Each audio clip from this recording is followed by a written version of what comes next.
إن الحمد لله نحمده ونستعينه ونستغفره ونعوذ بالله من شرور أنفسنا ومن سيئات أعمالنا من يهده الله فلا مضل له ومن يضلل فلا هادي له أشهد أن لا إله إلا الله وحده لا شريك له وأشهد أن محمدا عبده ورسوله لا نبي بعده يقول الله عز وجل في القرآن الكريم يا أيها الذين آمنوا اتقوا الله حق تقاته ولا تموتن إلا وأنتم مسلمون فإن أصدق الحديث كتاب الله وخير الهدى هدى نبينا محمد صلى الله عليه وسلم وشر الأمور محدثاتها فإن كل محدثة بدعة وكل بدعة ضلالة وكل ضلالة في النار. Ma'asyiral muslimin, jamaah salat Jumat rahimakumullah. Alhamdulillah, segala puji syukur kita kepada Allah Azza wa Jalla. Dialah yang telah melimpahkan berkah, mencurahkan rahmat, karunia yang tak terhitung dan tak terbilang, sampai-sampai bahkan sering kali kita anggap nikmat itu sesuatu yang biasa. Padahal bagi banyak orang sangatlah istimewa. Salawat dan salam adalah bukti yang paling nyata bahwa seorang hamba benar-benar mencintai Rasul sallallahu alaihi wasallam. Apa mungkin seseorang mengatakan cinta kepada Rasulullah sallallahu alaihi wasallam? Apa bisa dibenarkan seseorang menyatakan merindukan Rasulullah sallallahu alaihi wasallam, tapi dia jarang sekali berucap salawat dan salam? Oleh sebab itu, ma'asyiral muslimin, jamaah salat Jumat rahimakumullah, melalui pelaksanaan ibadah Jumat kali ini dan Jumat lainnya, kita berharap Allah Subhanahu wa taala memberikan kekuatan dan keistiqomahan di dalam bersyukur dan di dalam menegakkan cinta kepada Rasulullah sallallahu alaihi wasallam. Jamaah salat Jumat rahimakumullah, kira-kira dan seperti apa gambarannya, berat dan susahnya ketika kehilangan sesuatu yang sangat berharga, sesuatu yang begitu dicintai. Apalagi dia mengetahui masih ada, tapi dia tidak tahu di mana berada. Bukan 1 tahun, bukan 2 tahun, tetapi belasan bahkan puluhan tahun lamanya terpisah dari seseorang yang dia cintai. Bagian terpenting dari hidupnya. Ia tahu bahwa yang dicintainya masih hidup, masih ada, dan dia ketahui itu secara pasti. Tapi tidak diketahui di mana sekarang berada. 30 tahun lamanya, kata Imam As-Sa'di rahimahullahu ta'ala, Nabi Ya'qub alaihissalam terpisah dari anak yang dikasihi dan dicintai, yaitu Nabi Yusuf alaihissalam. 30 tahun itu tidak sebentar untuk sebuah penantian. 30 tahun itu bukan waktu yang sedikit untuk berjuang dan berusaha. 30 tahun itu seakan waktu berjalan lambat, bahkan diam di tempat untuk menunggu momen bertemu Nabi Yakub alaihissalam adalah contoh dan teladan untuk siapapun yang diuji oleh Allah Subhanahu wa taala dengan berbagai macam cobaan. Menginginkan sesuatu tapi belum terwujud. Nabi Yakub alaihissalam adalah uswah hasanah untuk setiap yang menghadapi cobaan. Memiliki sesuatu hilang dan lepas dari tangan. Selama 30 tahun itu Nabi Yakub alaihissalam tidak pernah kehilangan semangat. Nabi Yakub alaihissalam selama 30 tahun itu menjaga asa dan harapan. Walaupun berdampak fisiknya yang lemah, penglihatannya yang kabur bahkan hilang, buta, tak mampu melihat.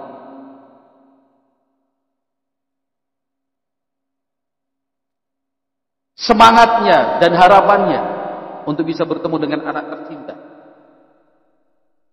itu tetap dirawat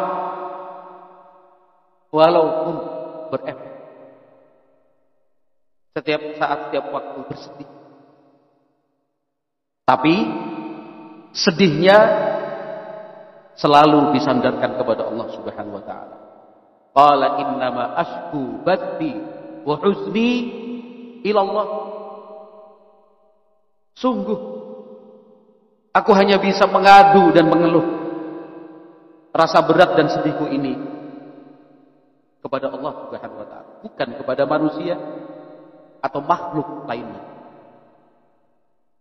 Bukan bersandar kepada kemampuan dan kekuatan diri, tetapi ilallah, kepada Allah Subhanahu wa taala semata. Perjuangan itu tidak ada yang sia-sia. Pengorbanan yang dilakukan pasti akan mendapatkan hasil yang tidak mengecewakan. Asalkan dia tulus dan ikhlas kepada Allah Subhanahu wa taala. Sepanjang dia bertawakal dan bersandar kepada Allah Subhanahu wa taala. Selagi dia berpegang dengan syariatnya, tidak ada pengorbanan yang sia-sia.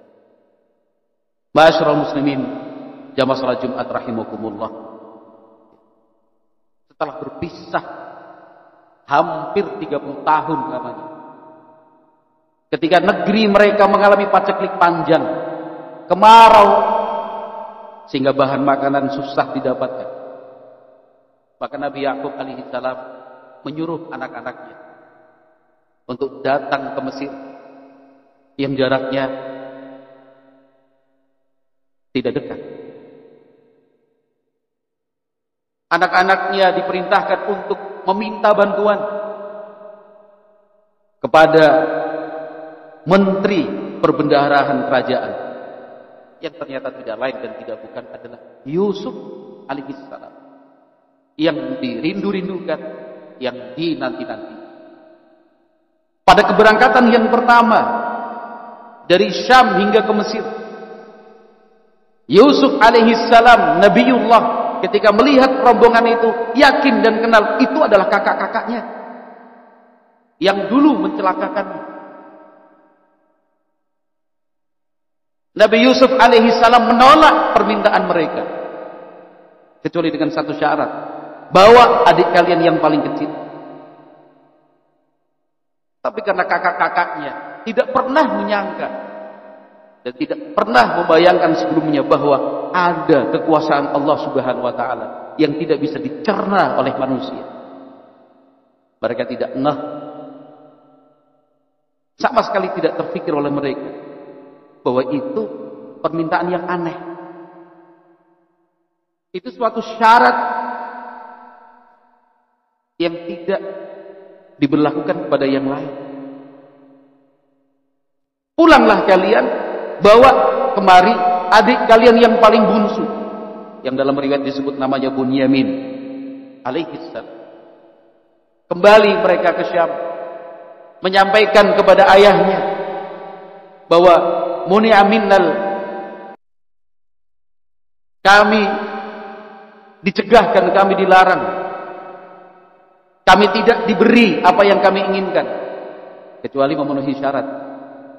Adik yang paling kecil harus kami bawa. Nabi Yakub mengkhawatirkan kepada anaknya yang paling bungsu saat itu, seperti yang telah dikhawatirkan kepada Nabi Yusuf alaihissalam, dan terjadi apa yang dikhawatirkan. Tapi karena didesak oleh keadaan kekurangan bahan makanan, diizinkanlah berangkat. Keberangkatan yang kedua ke Mesir. Mereka pulang bersiap-siap untuk membawa bahan makanan bagi keluarga. Tetapi dengan ide dan rencana dari Nabi Yusuf alaihissalam, adiknya Bunyamin akhirnya ditahan, tidak boleh ikut pulang. Karena ternyata ditemukan alat takar bahan makanan itu di kendaraannya. Maka tertuduh sebagai seorang pencuri. Mereka pulang kembali ke negeri Syam, melaporkan kepada ayahnya Nabi Yakub alaihissalam. Diceritakan semua, tidak ada yang ditutupi. Apa kata Nabi Yakub alaihissalam waktu itu? Ya bani yadhabu fatahassasu min Yusufa wa akhihi wa la tayasu min rauhillah innahu la yayasu min rauhillah illa alqaumul kafirun. Yang mereka laporkan, adik mereka yang Bunyamin itu ditahan atas tuduhan mencuri. Tetapi Nabi Yakub alaihissalam yang sudah menanti-nanti momen itu, beliau tahu dengan wahyu dari Allah Azza wa Jalla bahwa Yusuf itu tidak mati. Yusuf itu tidak dimakan serigala seperti yang dikatakan kakak-kakaknya puluhan tahun sebelum. Tapi Nabi Yakub tidak tahu di mana keberadaan. Maka dengan kejadian itu Nabi Yakub alaihissalam paham bahwa Yusuf ada di Mesir.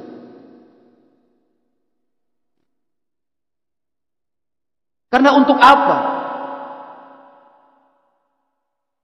Menteri Perbendaharaan mensyaratkan adiknya harus dibawa serta. Kenapa anaknya yang bernama Bunyamin ditahan atas sebuah tuduhan yang tidak mungkin dilakukan oleh Bunyamin? Karena sang ayah Nabi Yakub alaihissalam tahu persis siapa anaknya, gak mungkin mencuri. Dan yang ketiga, Nabi Yakub alaihissalam menilai betapa dermawannya menteri yang dimaksud itu. Karena bahan makanan yang dibawa pulang oleh mereka berlimpah-limpah dibandingkan yang lain. Ada apa ini? Tidak mungkin dilakukan oleh seseorang yang tidak ada kaitannya dengan keluarga. Maka Nabi Yakub alaihissalam mengatakan, ya baniya, anak-anakku, idhabu, berangkatlah dan pulanglah ke Mesir. Fatahassasu, maka carilah informasi min Yusuf wa akhi. Carilah informasi tentang Yusuf dan adik. Mereka pada dasarnya adalah anak-anak yang baik. Anak-anak Nabi Yakub alaihissalam adalah orang-orang yang baik. Tapi siapa yang lepas dari khilaf? Siapa yang bisa selamat dari kesalahan? Saat mereka masih remaja, melihat orang tuanya lebih sayang kepada salah satu di antara mereka, timbul rasa iri. Mereka tahu itu salah. Mereka paham itu. Maka ketika mereka bertemu dengan Nabi Yusuf, pada akhirnya mereka kan minta maaf kepada Nabi Yusuf alaihissalam. Dan mereka juga minta maaf kepada ayahnya. Nabi Yakub alaihissalam mengatakan, fatahassasu min Yusuf wa akhi. Cari informasi.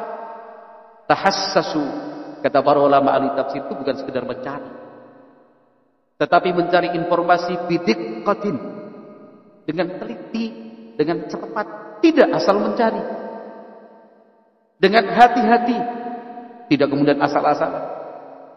Cari informasi dengan baik, bukan sembarangan. Betul-betul betul-betul periksa, cari. Di mana Yusuf? Di mana adik? Yaitu Bunyamin. Fatahassasu min Yusuf wa akhihi. Kemudian kata Nabi Yakub alaihi salam, wala tai'asu min rauhillah. Jangan sampai putus asa dari rahmat Allah yang sangat luas itu. Rauhillah itu bukan semata-mata rahmat, tetapi rauhillah itu artinya rahmat Allah yang sangat luas, tidak terbatas. Jadi apa alasannya seorang hamba kemudian pesimis, berkecil hati, lalu dia mengatakan apa mungkin, apa bisa, apa iya? Sementara rahmat Allah itu begitu luas. Nabi Yakub menutup pesan itu dengan mengatakan yang difirmankan Allah Azza wa Jalla, innahu la yai'as min rauhillah illal qaumul kafirun. Sesungguhnya tidak ada yang berputus asa dari rahmat Allah yang luas itu kecuali golongan yang kafir saja. Orang yang beriman itu harus selalu yakin, mesti optimis untuk mengejar kebaikan yang diinginkan. Orang yang beriman itu dia selalu menjaga harapan supaya bisa terhindar dari kejelekan. Nabi Yakub alaihi salam menyuruh anak-anaknya untuk menemukan Yusuf dan saudaranya dan tidak boleh berputus asa, cari sampai ketemu, karena sesungguhnya rahmat Allah itu begitu luas. Mudah-mudahan Allah Subhanahu wa taala memberikan kekuatan untuk kita semua dalam bercita-cita yang baik, itu tidak mengenal putus asa. Jangan kemudian berhenti untuk berjuang hanya karena merasa sudah cukup lama saya berjuang. Sudah 5 tahun, sudah 10 tahun, tapi tidak ada hasil. Nabi Yakub 30 tahun, alaihi salam 30 tahun. Aku qouli hadza wa astaghfirullah li wa lakum wa li sa'iril muslimina wal muslimat wal mu'minina wal mu'minat fastaghfiruhu innahu huwal ghafurur rahim.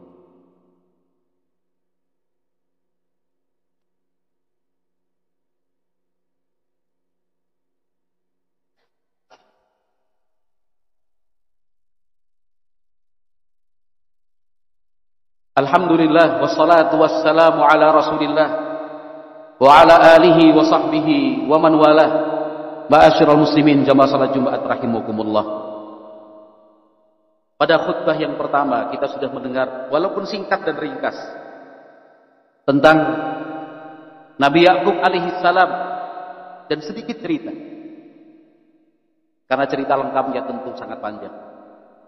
Tetapi sedikit cerita pada khutbah pertama mudah-mudahan bisa memberikan pencerahan untuk kita semua untuk tidak berhenti berharap, jangan sampai pesimis. La tai'asu min rauhillah, jangan putus asa dari rahmat Allah yang sesungguhnya sangat luas. Apa yang sedang kita inginkan sekarang?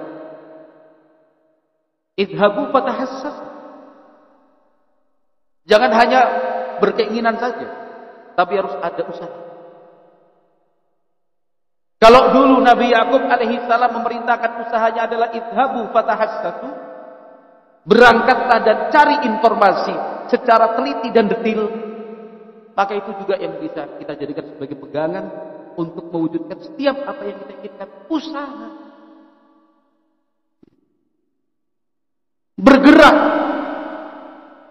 memulai, aktif. Jangan menunggu, jangan diam, tangannya di pangku. Jangan merasa dan menganggap bahwa keinginan itu akan datang dengan sendirinya. Fatahassasu, cari informasi. Bertanyalah kepada yang sudah sukses Bacalah dari mereka yang telah mendahului kita dengan kebaikan. Dalam hal apapun itu, yang baik-baik. Idhabu fatahassasu.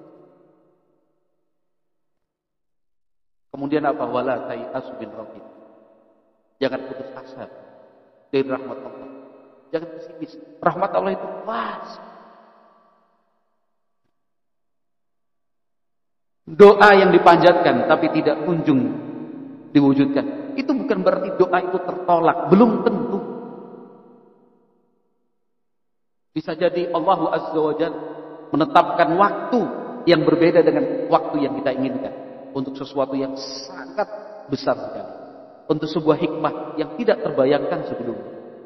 Yang penting wala tayasu min rabbik. Jangan putus asa dari rahmat Allah yang begitu luas. Ibadah itu tidak ada yang sia-sia. Sambil koreksi dan introspeksi diri. Jangan-jangan ada sesuatu yang menghalangi doa itu sampai kepada Allah. Ada makanan, ada minuman, ada pakaian yang haram kita pakai, yang haram kemudian dikonsumsi. Mungkin kita pernah durhaka kepada orang tua, tetapi belum meminta maaf kepada mereka. Barangkali ada kezoliman yang kita lakukan, lalu dianggap itu sudah lama, lalu dianggap sesuatu yang biasa, lalu tidak mau bertaubat kepada Allah Subhanahu wa taala. Bisa jadi. Mungkin karena dosa-dosa yang menutupi jalan dikabulkannya doa, maka banyak-banyaklah beristighfar kepada Allah. Bagi yang menginginkan ilmu, belajar, jangan sampai putus asa dari rahmat Allah Subhanahu wa taala. Bukan setahun, 2 tahun, 3 tahun. Nabi Yakub 30 tahun. Yang ingin menghafal Al-Qur'an, jangan berkecil hati. Bergerak, bertanya, berdoa kepada Allah Azza wa Jalla, jangan putus asa. Yang ingin menikah, lalu bingung dari mana datangnya tanah dan dari mana dapatnya rumah. Idhabu fatahassasu wa la tayasu. Bergerak, tanya, kumpulkan informasi, bekerja, berusaha, jangan putus asa. Yang ingin punya anak, yang ingin punya cucu, yang ingin punya pekerjaan, yang ingin punya kendaraan, yang ingin berangkat umroh, yang mau naik haji, yang punya cita-cita belajar thalabul ilmi di Yaman atau di Madinah, yang ingin mewakafkan tanah, yang ingin membangun masjid, yang ingin melebarkan pondok, keinginan-keinginan apapun itu yang baik, idhabu fatahassasu wa la tayasu. Bergerak, berusaha, bertanya, cari informasi. Jangan hanya duduk-duduk saja. Ada usaha. Wala tayasu bin rabbik. Jangan sampai putus asa dari rahmat Allah Subhanahu wa taala. Karena hatta idza stai'asa rusul wa dhannu annahum qad kutibu ja'ahum nasrun. Allah Azza wa Jalla berfirman tentang para nabi dan rasulnya. Sampai-sampai ketika para rasul itu hampir menyerah. Sampai pada titik akan berputus asa. Tapi tidak menyerah. Tapi tidak putus asa. Dalam situasi dan saat sudah maksimal berbuat dan berusaha, sudah merasa lemah dan tidak bisa apa-apa. Ja'ahum nasrun. Mereka didustakan, ditolak oleh kaumnya. Ja'ahum nasrun. Datanglah pertolongan dari kami, yaitu dari Allah. Oleh sebab itu, muslimin jamaah salat Jumat rahimakumullah, karena kita hidup saling bersaudara, kita menguatkan satu sama lainnya. Karena kita adalah sahabat dan kawan yang baik berdasarkan agama, maka jangan lupa untuk saling mendoakan kebaikan satu sama lain tanpa harus memberitahukan aku sudah mendoakan. Wallahu a'lam bishawab. Mudah-mudahan bermanfaat. Subhanakallahumma wa bihamdika asyhadu an la ilaha illa anta astaghfiruka wa atubu ilaik. Assalamualaikum warahmatullahi wabarakatuh.